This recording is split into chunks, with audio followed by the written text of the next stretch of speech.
देश में बांग्लादेशियों की घुसपैठ फिर सुर्खियों में है। झारखंड हाईकोर्ट ने दुमका, जामताड़ा, देवघर समेत कई शहरों में रह रहे बाहरियों को देश से निकालने का प्लान पूछा है, जिसे लेकर देश में राजनीति गर्मा गई है। बीजेपी नेता निशिकांत दुबे ने इस मुद्दे को तेज करते हुए झारखंड के सीएम हेमंत सोरेन पर हमला किया। उन्होंने कहा, हेमंत सोरेन को आदिवासियों की कोई चिंता नहीं। हाईकोर्ट का शुक्रिया कहा, हम घुसपैठियों को मारपीट कर भगाएंगे। बांग्लादेशी घुसपैठिया एक बड़ा विषय है। आदिवासियों का पॉपुलेशन घट रहा है। मैंने पार्लियामेंट में बराबर कहा 36% से 26% पॉपुलेशन हो गया।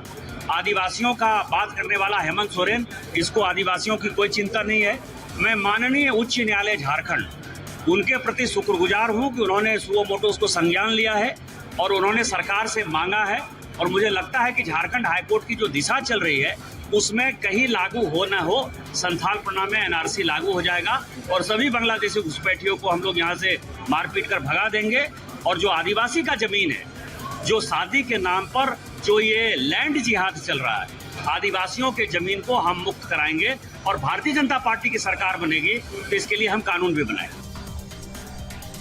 झारखंड के सबसे पहले सीएम और बीजेपी नेता बाबूलाल मरांडी ने भी इस राज्य में बांग्लादेश से आकर रहने वालों की बढ़ती आबादी पर चिंता जाहिर की और कहा, पिछले चुनाव में राजमहल में एक बूथ पर 123% वोटर बढ़ गए। 2019 से 2023 के बीच 50,000 वोटर अकेले राजमहल में बढ़ गए। घुसपैठिए बांग्लादेश से आकर संथाल परगना में बस रहे हैं। जब पिछले चुनाव में राजमहल क्षेत्र में एक बूथ पर 123% की वृद्धि हुई है, उन्हें 2019 और 2023 के बीच में मतदाता हुई, तब ये ध्यान में आया कि भाई इतनी बढ़ोतरी वृद्धि कैसे हो सकती है मतदाता की, क्योंकि वहां तो कोई नया फैक्ट्री भी खुला नहीं उस क्षेत्र में। फैक्ट्री खुलता है तो समझते हैं कि बाहर से माइग्रेट होकर के काम करने आते हैं, मतदाता सूची में नाम चढ़ा लेते हैं, चढ़ता ही है, वो तो ऑटोमेटिक होता है, लेकिन वो हुआ नहीं उस क्षेत्र में। फिर ये आबादी इतना किसो हो गई। इस प्रकार की दिखाई पड़ा कि 50,000 मतदाता को वहां पर उस विधानसभा में बढ़ाया गया। तब ध्यान में आया कि भाई आखिर ये हुआ क्या है मामला, थोड़ा सा और उसको देखा जाए।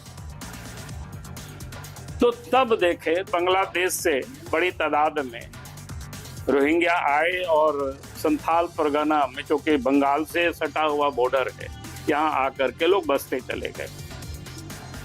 सरकार ने भी माना है उसको। तो संथाल परगना में लगातार खास करके जो ट्राइबल की पॉपुलेशन है वो समाप्त हो रही है। यानी अगर हम कहें कि संथाल परगना के अस्तित्व ही खतरे में।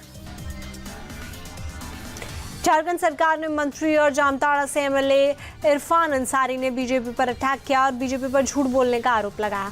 कहा, अडानी ने आदिवासी और मुसलमानों की जमीन पर प्लांट लगाया, बिजली बांग्लादेश को बेच रहे हैं और बांग्लादेशियों को गाली भी दे रहे हैं। इरफान अंसारी ने कहा कि बाबूलाल मरांडी को एक एक घर लेकर जाएंगे, बताएं कहाँ है बांग्लादेशी। तो बांग्लादेशी आपका बॉर्डर सिक्योरिटी फोर्स है, आप अडानी प्लांट लगा रहे हैं, आप पावर बेच रहे हैं, आप हमारा कोयला, हमारा मुसलमानों का कोयला, मुसलमानों की ज़मीन पर आप अडानी प्लांट लगा दिए, आदिवासियों की ज़मीन पर अडानी प्लांट लगा दिए, आप अडानी पावर बेच रहे हैं बांग्लादेश को, पैसा कमा रहे हैं उससे, मोटी रकम ले रहे हैं बांग्लादेश से और गाली भी दे रहे हैं बांग्लादेश को। ये कहाँ का संविधान है भाई, ये कहाँ का रूल है?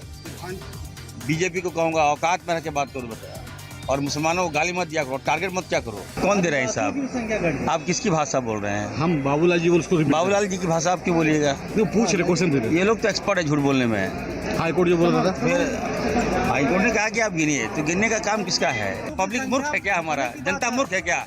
मैंने कहा है बाबूलाल जी को, एक भी अगर बांग्लादेशी बता देंगे वो, मैं चलूंगा बाबूलाल जी को, एक एक घर लेके चलूंगा। अगर एक भी बांग्लादेशी बता देंगे तो जो कहेंगे बाबूलाल जी मैं करूंगा।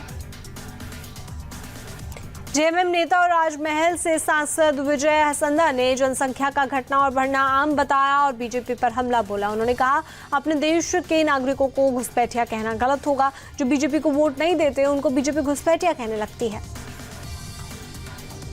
मैं यही बात बार बार कहता हूं कि जांच एजेंसीज आपके पास है, जांच करवा लीजिए। सिर्फ मुंह से बोल करके लोगों के बीच में भ्रम पैदा करना, और ये स्पष्ट रूप से मैं कहना चाहता हूं कि जो लोग उन्हें वोट नहीं देते हैं बीजेपी को, उन्हें ये घुसपैठिया और बांग्लादेशी कहना चाहते हैं। जनसंख्या बढ़ना घटना वो हर साल 10 साल में आप देखते हैं, किसी का बढ़ता है किसी का घटता है, लेकिन कि जो व्यक्ति अभी हमारे चाहे राज्य में है, हमारे देश के हैं, उन्हें बांग्लादेशी और घुसपैठिया कहना ये बिल्कुल गलत बात होगा। किसी की जनसंख्या बढ़ सकती है और घट सकती है, ये एक आपका जाके पॉपुलेशन इंडेक्स का मसला हो सकता है, लेकिन जो लोग हैं यहाँ पे वो भारतीय नहीं है, ये कहना बिल्कुल गलत बात होगा।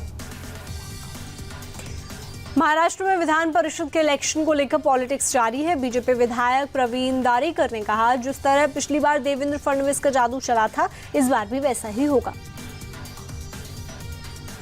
होटल में क्या आज ही नहीं रखा है, होटल में तो रखने का हर बार इसी तरह का चुनाव आता है तो होता ही है, क्योंकि वो अपने उम्मीदवार को अपने मतदाताओं को मार्गदर्शन करना, क्योंकि प्रेफरेंशियल वोट होता है, वह कंफ्यूज नहीं होना, इसका उद्देश्य है। होटल में मौज मजा के लिए नहीं रहते। क्या आप लोग की स्थिति है, कितने आश्वस्त हैं कि 9 की 9 हम पूरे आश्वस्त है। भारतीय जनता पार्टी के 5, 2 अजीत दादा और 2 शिंदे साहब, ऐसा 9 के 9 उम्मीदवार हमारे चुन के आएंगे। हमारा पर्याप्त संख्या बल है। फडणवीस साहब की जादू तो चलती ही है, अभी तक जादू खत्म नहीं हुई, तो जादू तो होने वाली। उद्धव ठाकरे की पार्टी के विधायक नितिन देशमुख का कहना है कि उनके पास जरूरी नंबर्स हैं और उनके कैंडिडेट की जीत पक्की है। हमारे मिलिंद जी नार्वेकर हमारे उम्मीदवार है, उनको वोट करने का है।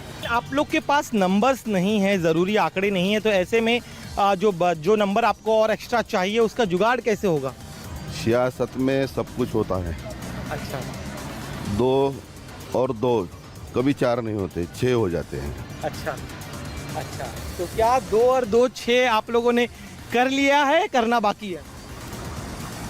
वो पता चलेगा वोट होने के बाद। हमारा उम्मीदवार निश्चित विजय प्राप्त हो जाएगा, इतना मैं आपको बता रहा हूँ।